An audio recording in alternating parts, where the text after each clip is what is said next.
Hi, this is the first episode in War Room Debate's Instructor interview series, where we hope to give prospective students and the broader debate community an insight into the knowledge and views of our instructors.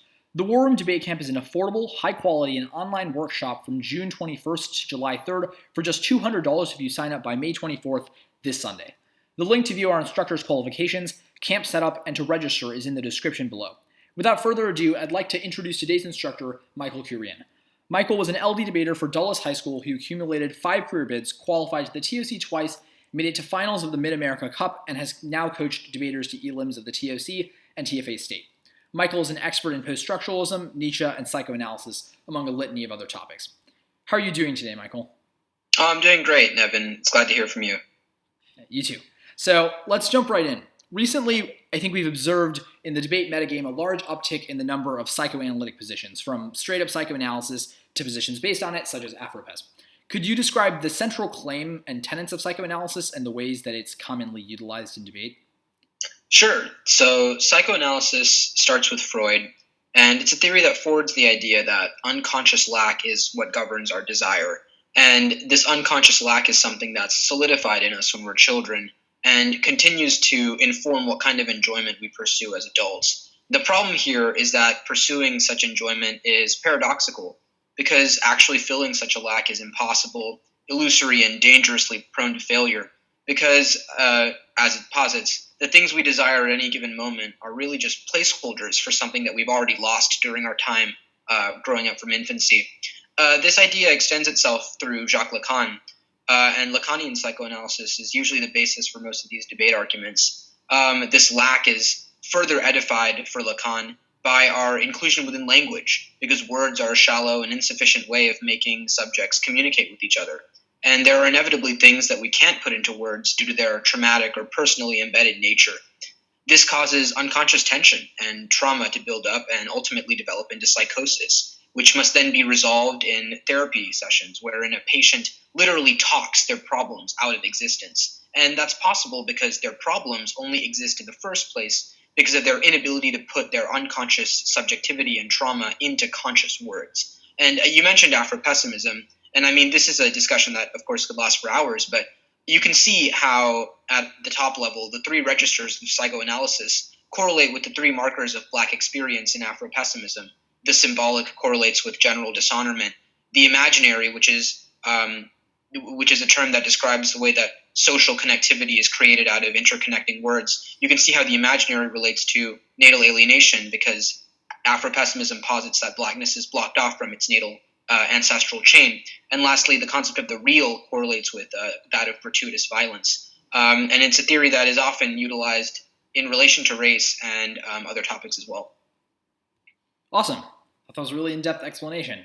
So my next question is, what is encompassed within, so I'm shifting a little bit from psychoanalysis, what is encompassed within the scholarly field of post-structuralism, and how do those things tend to apply in debate?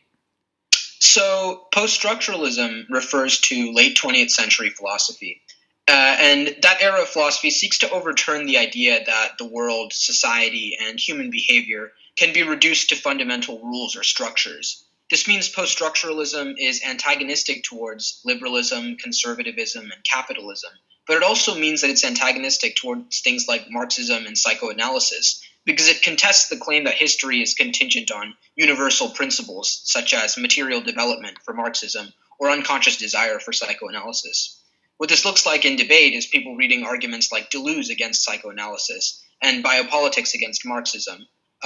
Basically, the goal here is to levy post-structuralist theories that choose a certain principle, the Deleuzian principle being becoming or fluidity. And the goal is to overturn grander historical narratives. And that's really what post-structuralism is about. Okay. So next question is a little bit more debate application, a little bit less in the conceptual realm. What is your approach to teaching your students how to read the K? So I would definitely say that engaging with literature reading is number one. I have students who are voracious readers, and I have others that are lazier and have to really kind of be egged on to read. But there really is just no other way around it. If you have a concrete understanding of the role your critical literature plays in the general history of philosophy, generating link arguments and defending them becomes very feasible on the critique. Also, if you read and reflect on what you've read, which, the capacity to do that is what makes reading philosophy different from other activities, you'll start to see the ideas and concepts that you read play out in the real world and even in your personal life. And that makes defending them in round much easier. Okay. What do you think are the best ways to respond to high theory critical positions from kind of the outside? Maybe you don't know quite as much about those positions or haven't done as much reading. Well, I think I would say that this has to do with probably the history of philosophy. If you have a question on how to respond to a particular theory or explanation of the world, it's helpful to be able to go back a little bit and see what ideas it develops in response to. So, for example, if you're talking about Nietzscheanism, you can take a look at Kant and other liberal scholars and see their arguments and try to understand how the new field of theory comes to refute or respond the previous one. And if you can do that, then you can kind of play with the ideas that preceded whatever critical theory argument you're dealing with. And you can use that as a source of inspiration for refuting those critical theories themselves. Awesome. My last question is a bit of a fun one. If you had to name one critique of all of the many, which one is your favorite and why? I would probably say the Temporality Critique, which is a critique that was cut by my coach, Arun Sharma, from the work of Stephen Dillon, who's a professor at Hampshire College. It's a critique that rethinks the concept of time and history through a discussion of racialized queerness. You can read an example on my old wiki, but I'm pretty sure this strat has become a signature of the Dulles Debate program, and chances are you'll see it read on the circuit at some point. All right, awesome. So I want to thank you for doing this. I want to thank everyone who is currently and at future times listening.